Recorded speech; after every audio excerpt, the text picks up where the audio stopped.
Rinichiul este organul esențial în corpul nostru pentru că el, dacă vreți să spunem așa, este un mic om. Dacă am reduce omul la cel mai mic detaliu din corpul nostru ca organ, acest om ar fi rinichiul.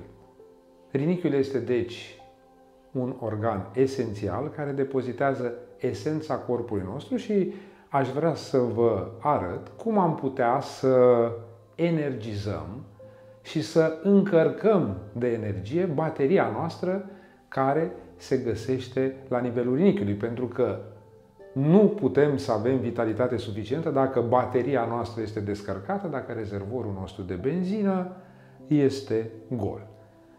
Rinichii sunt asociați cu culoarea neagră și dacă vrem să stimulăm energia rinichilor, putem să ne îmbrăcăm în această culoare neagră. 3 lucruri trebuie să facem pentru ca rinichii să fie energizați. În primul rând, trebuie să folosim o tehnică care se folosește în Qigong și care se numește batere.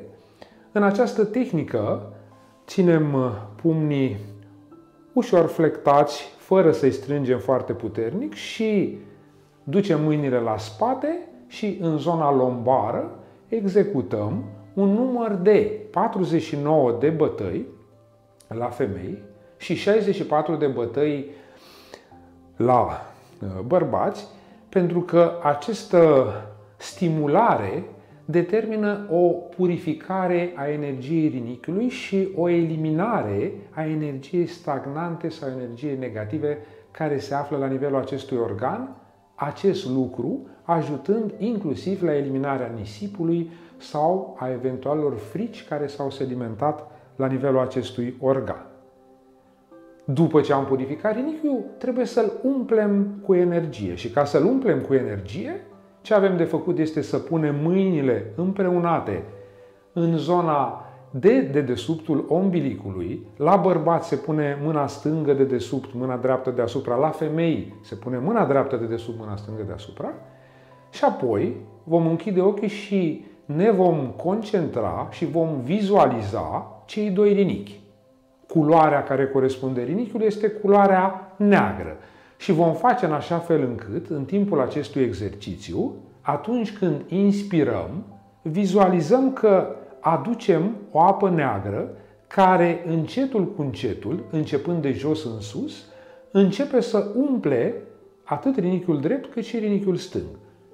Și cu fiecare inspir aducem din ce în ce mai multă apă, care înseamnă de fapt energie, până când vom reuși mental, vizualizăm, ne imaginăm acest proces, rinichii sunt plini de această energie.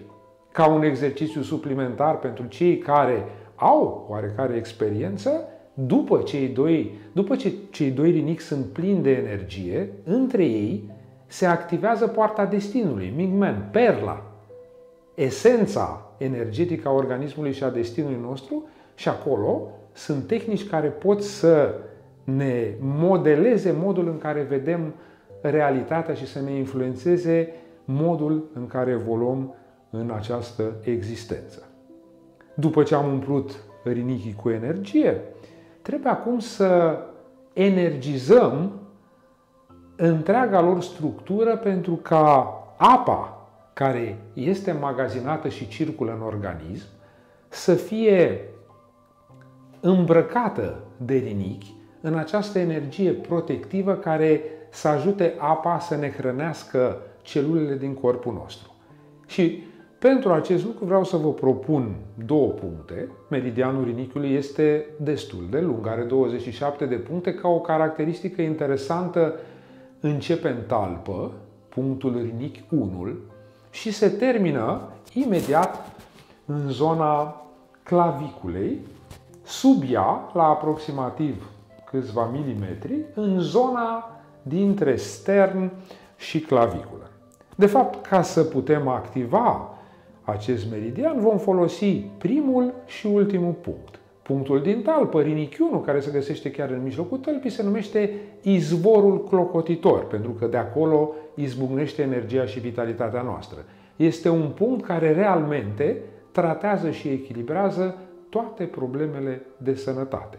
atât în ceea ce privește tensiunea arterială, circulația, memoria, riscul de inflamație, osteoporoza, infecțiile urinare, circulația cerebrală, problemele digestive, problemele de slăbiciune. Este un punct care în acupunctură este folosit chiar pentru echilibrarea undelor cerebrale și resuscitarea în caz de leșin și inconștiență.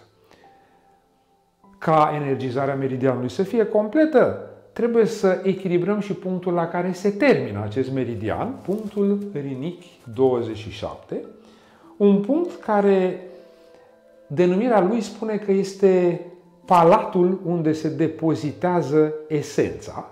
Cum spuneam, avem sternul, avem cele două clavicule, la aproximativ 2 degete distanță imediat sub stern, de o parte și de alta a sternului sub claviculă, avem aceste două puncte care pot fi masate circular, de obicei aceste puncte dor.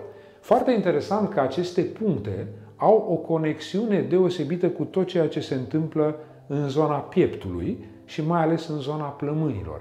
Dacă avem o respirație scurtă, dacă avem o respirație insuficientă, simțim că nu ne ajunge oxigenul, dacă avem tuse, dacă avem o răceală după care am rămas cu anumită hiperreactivitate bronșică și simțim că nu ne oxigenăm bine, dacă avem tulburări de memorie și dureri la nivelul toracelui, acesta este punctul care, pe lângă că echilibrează rinichiul și energizează apa care trece prin el, ne ajută la echilibrarea respirației și a oxigenării.